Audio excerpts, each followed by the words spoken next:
Welcome back to Casual Conversations with Mario Morrow. We're fortunate enough to have with us today Sherri Collins of Make-A-Wish, Michigan, the Chief Diversity and Engagement Officer.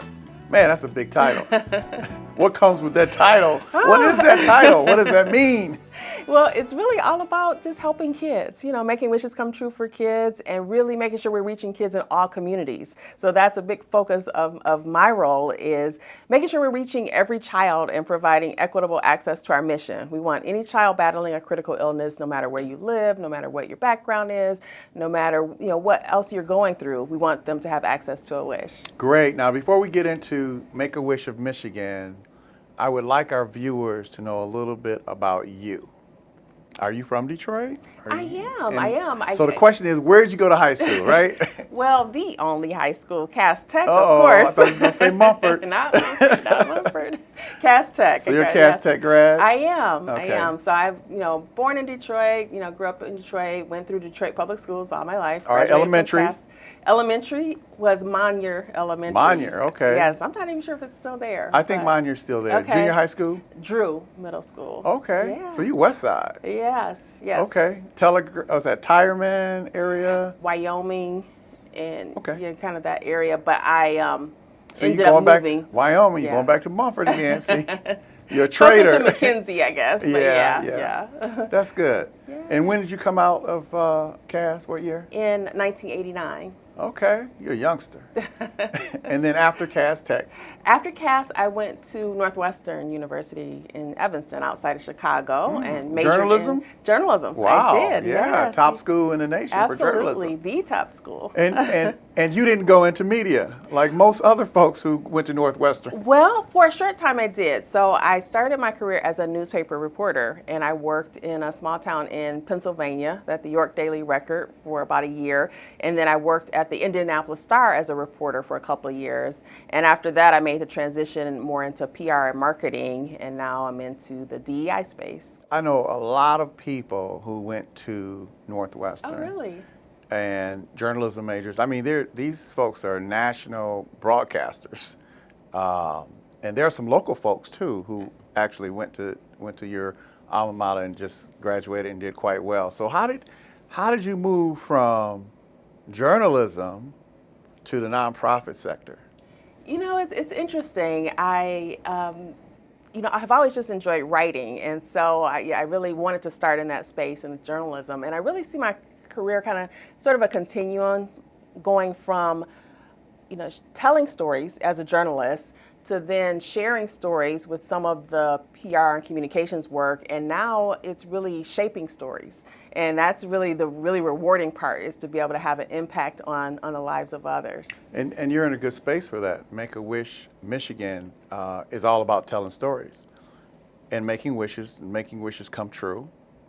You have a large number of people who, mainly children, who are dependent upon you making their dreams come true. Yes. So Make-A-Wish Michigan will be celebrating our 40th birthday, and we've granted more than 11,500 wishes, and all to Michigan kids. A lot of times people assume, they've heard of Make-A-Wish, but they think the wishes are happening elsewhere, but they're happening right here, in our local communities. And these wishes, it really is the stories that draw people in, hearing what the child has gone through, but then hearing how a wish brought them hope, it brought them joy, and it really transformed their lives. We've had families tell us that over and over again. What is one of your best stories from the Make-A-Wish campaign, if you will, of making someone's wish come true? I get asked that question a lot, and there's so many that I'm excited about and that are just really unique and different. We had one child a 4-year-old who wanted to be a dinosaur. And so he wanted to hatch out of an egg. He wanted to chase people in the community. Goodness. He wanted to, and he That really sounds thought fun. it was a lot of fun. And he really thought he was, 10 feet tall. He thought that he was a dinosaur, and he had this great imagination. We had another young lady she wanted to meet her favorite author and have her come and play hopscotch at her school and do an assembly with the students. And I really loved that because as a child growing up, reading was always such an important part of my life, and to be able to meet your favorite author, that was really, really something.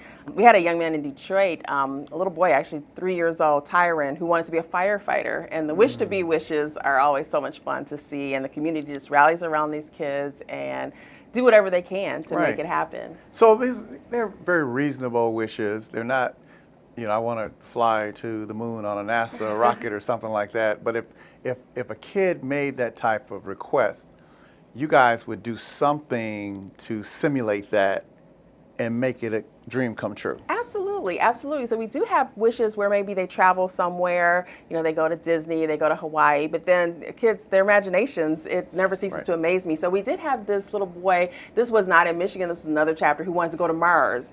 And so they got him a spacesuit and really simulated, him getting into this, rocket ship and going to Mars. I think that's so cool. Engaging so many people around that wish. And not only the children benefit with the success in their minds of their dreams coming true, but the parents or the guardians kind of fall in line with, wow, look what you did for my child. Right, because the illness impacts the whole family, and it's such a difficult time for the parents, for the siblings as well. So we really work hard to make sure the wish includes the whole family, because it's been a journey for the entire family. And I know, we've had parents tell us how that diagnosis for that child was the most difficult day of their lives. And then to see the other side of this with a wish and the joy it brings, it really is so rewarding. How did all this get started? You're celebrating a milestone year, number of years. You've been at Make-A-Wish Michigan for 10 years. How did this all evolve into what it is today? What's the history behind it?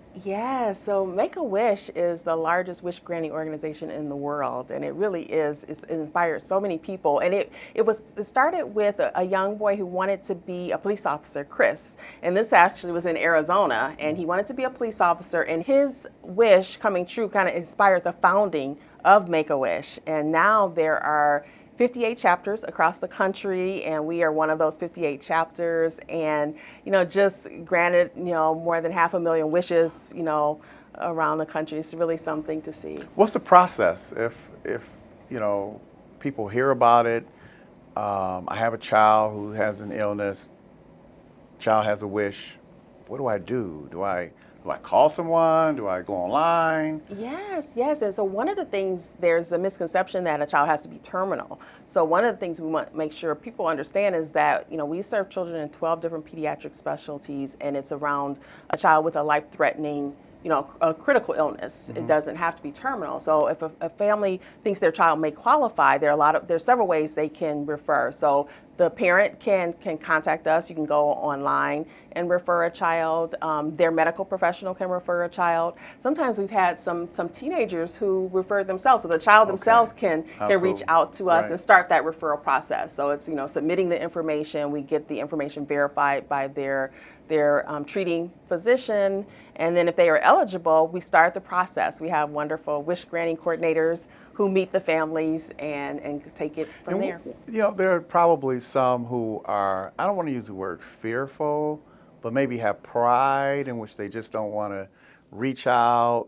They feel uncomfortable about it. How do you ease that uncomfortability when a person says, I really want to do this, but I'm just nervous about doing it? Yes, we really work to make sure that people are comfortable and helping them navigate the process. One of the big barriers is the misconception that a child is terminal. They're like, nope, I don't want Make-A-Wish because that means my child's not going to make it. So helping, make sure families understand that. But then, working with our volunteers and making sure they're reaching out to families and addressing any concerns about moving forward. We've also had some families who maybe they felt like, oh, well, give it to a child who needs it. We don't really need it. We have everything we need. And we want to make sure people understand that it's not about, your ability to pay or not pay for a trip. It really is just providing something that gives you such a positive focus and brings joy into your life and something you just don't have to worry about. Exactly. And you mentioned volunteers. What stages of volunteerism do you have at Make-A-Wish Michigan? Do they just come in and volunteer at the office, or is there a site visit, or is there something that when you have these events for a child whose dream is coming true, they show up, they participate. Tell me about the volunteerism and how someone who wants to volunteer can sign up for that. Absolutely. So it really is all of those things. One of our biggest volunteer opportunities, though, is our wish granting volunteers. And when people talk about wanting to get involved in the community, I really share that this is a wonderful way to do that because we couldn't fulfill our mission without our volunteers. They are really the first face of Make-A-Wish, and they get to, reach out to the families. They're that first contact to say, if you could wish for anything in the world, what would you wish for? And then they go alongside them in that journey, and they provide enhancements and just different things to keep the child encouraged while they're waiting for that wish. So that's one way to volunteer. And we have events that volunteers can be involved at. We actually have office opportunities that volunteers can come in and help with. It could be helping with a mailing or helping at our front desk. So there are many, many ways to get involved. Whether you have a couple of hours or you have more time, they can go to our website and reach out to us and learn more about volunteering. You mentioned events. Now I understand you do have several events throughout the year.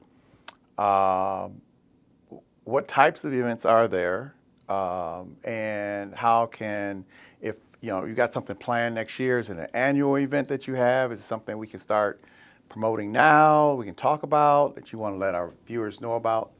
Talk about those types of events. Yes, we do have a Walk for Wishes that we do at the Detroit Zoo every year, and that's a great way you can get a team together, form a team, and raise money to make wishes come true. We have a Wish Ball event that we do in Grand Rapids and also in Detroit, and that's our Black Tie Gala. And so there's a great opportunity to come and spend the evening. Get dressed up Get and all hang dressed out. up.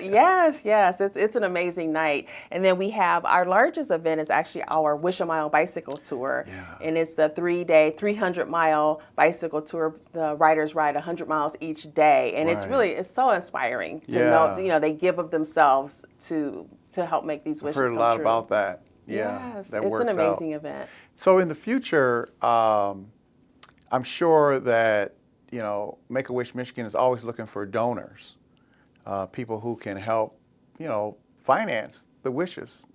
What's the process for that?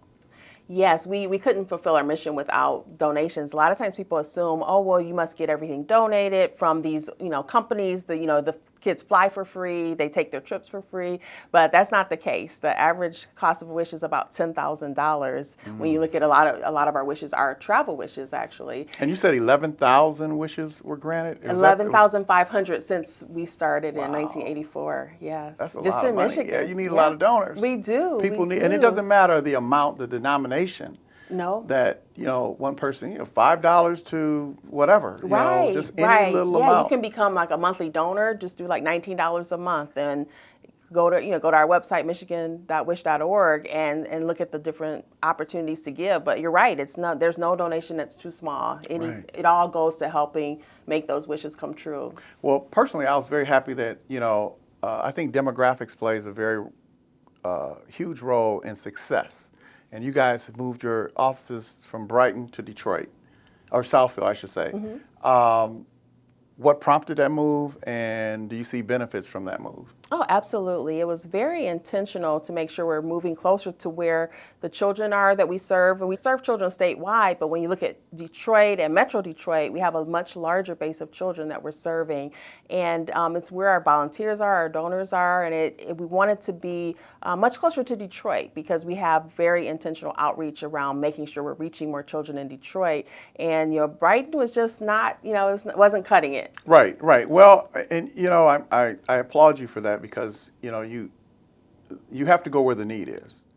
And building a diversity network is also very, very important, in which something that you guys did extremely well over the past year with a campaign that you were having, and I understand that you received national recognition for your program that you facilitated for the Detroit residents, Metro Detroit residents. Tell us a little bit about that and what the award was all about. Yes, we did. And I have to first say that it really wouldn't have been possible without the team at Mario Morrow and Associates. Your team has really come alongside us. Thank you for that. And really helped us reach reach out into the community, reach new people, engage new volunteers. So thank you for that commitment to this effort. Yeah. And I must add that this was solely pro bono. We did not, Absolutely. charge anything for that. That was just from our heart and what we like to do, with organizations like yours. Yes, thank you. Yeah, we're so grateful. So is there a ceremony? Did you guys get to go up, walk the red carpet or anything, or what? Well, and this would have happened at our national Make-A-Wish conference, but the event ended up being virtual this year. But it's a National Diversity, Equity, and Inclusion Leadership Award. And out of the 58 chapters of Make-A-Wish, we were selected to receive this award because of our commitment to address DEI in our community and really meet the needs of our local community. It's really exciting to see what we've been able to accomplish in just this past year. We nearly tripled our qualified referrals in Detroit. We increased the wishes granted to kids in Detroit by 40%. And that's just the beginning. There's That's so much huge. more that we are going to do. But yeah, we're so excited and honored. So Right. there was a virtual ceremony where we were recognized Nice. and then received a nice commemorative plaque for that. It's always nice to get recognized for good work. It is. At any level, but that's a national level. You were going against several other of your, and not in a competing way because they're your colleagues, but in a way of showing success, and you now have a blueprint that I'm sure they're going to want to follow. Yes, and that's the thing that's so exciting. This is really going to help us reach more children in Detroit, but also statewide. We know that we're missing kids in Flint. We know that we're missing kids in Benton Harbor and point. other even rural communities where we're missing kids. And I'm already talking to many other chapters who want to know more about how did you do that? What did you do? So it's exciting. The implications aren't just for what's going to happen in Detroit or in the state of Michigan, but it's throughout the country, reaching more kids and communities that we just hadn't been reaching. Right. I think that's a good, that says to me that you really need to put together this path to victory, path moving forward, so that other chapters can really see how to formulate the plan and make it happen. Not only just to do it, but to make it successful, because as you mentioned, you've got Flint, you've got Pontiac, you've got Benton Harbor, you've got Muskegon and other communities in Michigan. But let's, multiply that times 50 or 48, wherever, how many chapters there are throughout the state, the nation, and how many more kids we can touch. Yes. Yeah, that's the really exciting part, is just really reaching more kids. And again, we don't do it for the awards and accolades. It is nice to be honored, but it really is about finding these kids because they need a power of a wish in their lives. And so now, and I'm sure you guys have thought about this in Powwow, you've got your main focus, Make-A-Wish for kids. But there's several other little populations out there too that says, well, what about the seniors? What about those who have disabilities? Have you thought about branching out a little bit more and going into a new direction, or is this solely your focus, children? Our focus is children. It's about granting wishes to children with critical illnesses. And we do sometimes get people who call our office and say, I have an adult who's going through a lot. And we do work to share resources with them. But yes, our focus is on granting wishes. And one of the things we are focused on as we do more outreach in Detroit is meeting families where they are. So if they have additional needs outside of a wish, we are partnering with those in the community and making sure we can connect those families with those resources. So if I asked you, Sherri, you're making wishes all the time come true. If I said to you,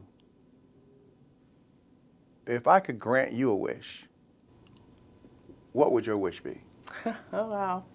That's a great question. I think at this point in my life, I think it would really be to just see the numbers in Detroit just skyrocket and making sure that not one single child battling a critical illness goes without a wish. So one final question. If I want to donate, if I want to volunteer, if I have a child or know of a child who may benefit from Make-A-Wish, how would we contact you? How would they contact you? You can call our office at 800-622-9474. Okay, one more time. 1-800-622-9474. Or go to our website and all the information is there, and that is michigan.wish.org. Again, michigan.wish.org, and you can find out more information about volunteering. You can make a donation right on the website, and you can also start the referral process right from our website. Well, with that, I will say keep up the good work. We appreciate everything that you're doing, Sherri Collins, at Make-A-Wish, Michigan. And we look forward to being a continued partner with you Great, to make wonderful. those things happen. Yes, thank you so much. No, thank you for joining us. Great. And that concludes Casual Conversations with Mario Morrow with our special guest, Sherri Collins of Make-A-Wish, Michigan.